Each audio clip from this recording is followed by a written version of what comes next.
Hello and welcome. I'm Parikshit Luthra and you're watching The Global Eye. On today's episode, we put the spotlight on India's ties with the United States as Donald Trump is all set to take oath as the country's president on the 20th of January. The outgoing Biden administration has said it was leaving the India-US relationship in a very strong place and was confident that this will be maintained under the Trump presidency. However, the one big challenge remains that of tariffs. Trump had recently threatened reciprocal tariffs on India, calling India's tariffs very high. So what will Indo-US ties look like in 2025? We're now joined by a very special guest, Kenneth, former US ambassador to India. Ambassador Juster, thank you very much for joining us. Let me start off by asking you about Manmohan Singh and your role in the Indo-US nuclear deal. You had played a very important role laying the foundation structure for the nuclear deal, which was signed later by George Bush and Prime Minister Manmohan Singh. How would you look back at the talks at that time, how challenging they were, and the contribution of Manmohan Singh? Well, thank you very much, Parikshit, for that initial question, because I too wanted to start with my recollections and fond memories of Prime Minister Singh. He was a great leader for India who really put you on the reform process in terms of your economy, but also had the courage to sign and follow through with the agreement on the civil nuclear arrangement between our two countries. I have, as I indicated, fond memories of him. The technology has always been an important element of the US-India relationship, beginning with the transformation that started between Prime Minister Vajpayee and President Bush when we formed a high technology cooperation group. Later, an initiative known as the Next Steps in Strategic Partnership focused on our cooperation in civil defense, civil nuclear, and high technology issues. And this then laid the foundation for the signing of the civil nuclear deal. And I was fortunate to be at the White House. There was a state dinner the evening in June of 2005 when the two leaders inked the decision to go forward with the negotiations. And at one point found myself alone with President Bush and Prime Minister Singh, and it was a very special moment, and congratulated them both on a courageous and historic decision, which took 4 years to negotiate.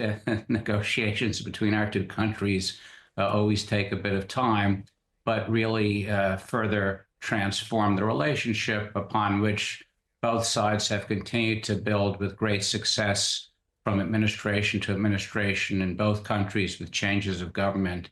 And I'm looking forward to more of that in the future. Right.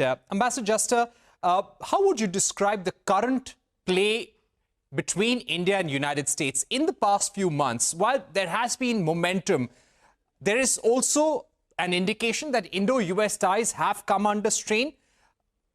Maybe because of the Pannun case, we've also seen the Adani case play out in US courts. While these are legal matters, how would you describe the relations right now and the sentiment in the bureaucracy in America vis-a-vis India?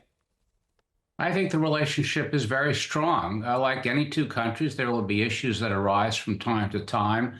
But what's really amazing about the US-India relationship, as I indicated a moment ago, is that it's been a bipartisan effort in the United States. And I think the same has been the case in India. And it has progressed remarkably over the last 25 years in ways that people could never even have foreseen, and now covers virtually every issue of human endeavor. We are not allies, we are partners, but we work together on defense, on trade and investment, on energy and the environment, on counterterrorism, on science and technology, on the ocean, space, agriculture, education, you name it, we're involved. And that has continued under the first Trump administration that I was proud to be involved in the relationship, through the Biden administration. I expect it to continue in the second Trump administration. In fact, if you look at the individuals nominated for Secretary of State, Senator Marco Rubio, and for the National Security Advisor, Representative Michael Waltz, they both have a strong and positive orientation toward the US-India relationship.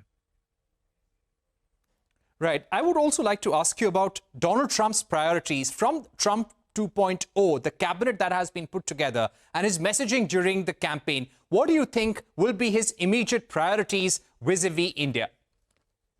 Well, he has indicated that tariffs are an important issue to him, and he seeks a level of reciprocity, and he feels that the tariffs in India are too high and the trade deficit with India is too large. And so that issue will be on the agenda. It was on the agenda in the first term, and unfortunately, we were unable to reach agreement. It didn't stop progress in other areas, but I think there's going to be a continued focus on this. And I would urge the parties to see this not as a issue of conflict, but as an opportunity to not only have some market access measures that will respond to the concerns of President Trump, but to look at a variety of economic issues where we have mutual concerns and can complementary skills and can work out arrangements to our mutual benefit, whether that be in energy, where the United States can supply all types of energy to India, from clean coal to liquefied natural gas, oil, and renewables. And India needs energy for its own security and the amount that it needs to import from overseas. But also, the United States is India's largest trading partner, so lock down the benefits in the services sector and elsewhere. I could go on, but I think that trade will be an issue of initial friction, but if managed properly, can be also an area of great opportunity. Right. What I would like to ask you, which are the sectors or product lines where you expect the Trump administration to impose reciprocal tariffs on India? And the reason why I'm asking you is because your experience working with India-US relations is fairly recent.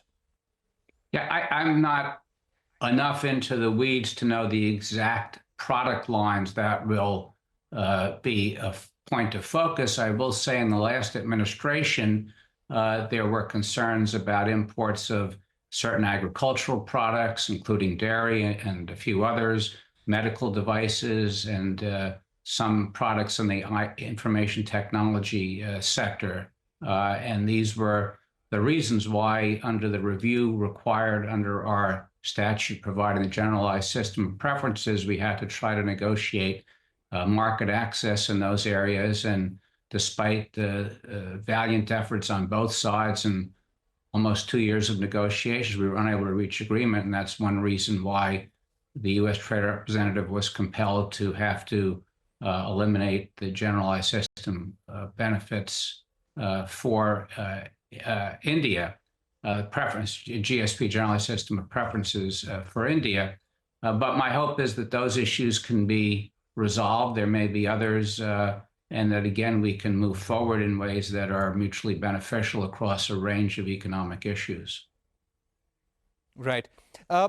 Initially, when the Ukraine-Russia war broke out, there was a bit of tension between India and the United States on India continuing to buy Russian oil and continue to buy arms and even the S-400 from the Russian government. Is this going to be a thorn in the side for the Trump administration, or are they willing to overlook?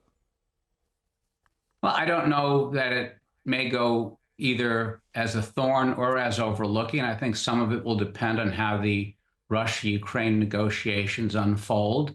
Obviously, there is some sensitivity in the United States to India's having sophisticated weapons technology from Russia, in part because it may limit the degree to which U.S. sophisticated equipment can be provided, given the fact that there may be interactions between the two types of military hardware. But these are issues that the parties will discuss. I know India has a long historical relationship with Russia. People in the United States understand that, and we'll have to see how that issue is managed overall. It was an issue that came up during the first administration, and we were able to manage that effectively.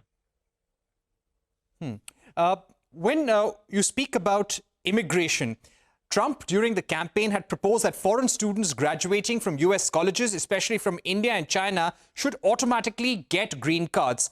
Now, his own camp has been divided. Some members have been wanting more skilled jobs to come from America itself. How do you think this issue is going to play out, especially with concern to India? Well, again, there right now, I believe more Indian students studying in the United States than those from any other country. Indians have contributed enormously to the U.S. economy, especially in the technology sector, and they often are filling highly skilled jobs that there are not Americans available to fill. So I don't think there will be any precipitous change in the H-1B visa and green card program, but again, that will depend ultimately on the individuals in charge of those programs and their view, along with obviously that of the president and the vice president. But again, Indian studying in the United States has been on the rise and a great source of benefit to both countries and part of our enormous people-to-people relationship. Right. And finally, the Indian Exporters Association, an industry body, has recently said that Trump's China tariffs could unlock a $25 billion export opportunity for India. Do you feel likewise, Ambassador Juster? And how does India leverage that opportunity which arises out of US-China tariffs? Well, again, the entire economic situation in China should be an opportunity for India. The fact that countries are not investing further there and are looking for alternative markets means that India should be a recipient of that, provided that it's a sufficiently attractive investment environment. And as you mentioned, then that's why I think trade is an area of opportunity.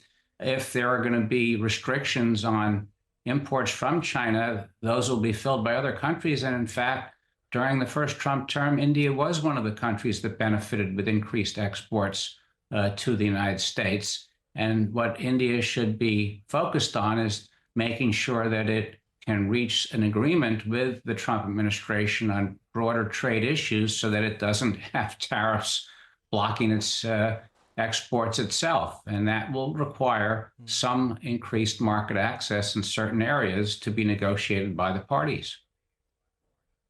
Right.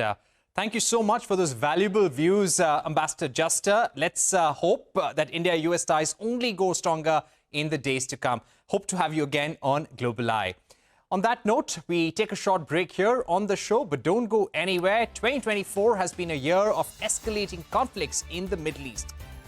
Brutal ceasefires and an uncertain future. We take a deep dive into all of that with former Cabinet Secretariat official Anju Gupta on the other side.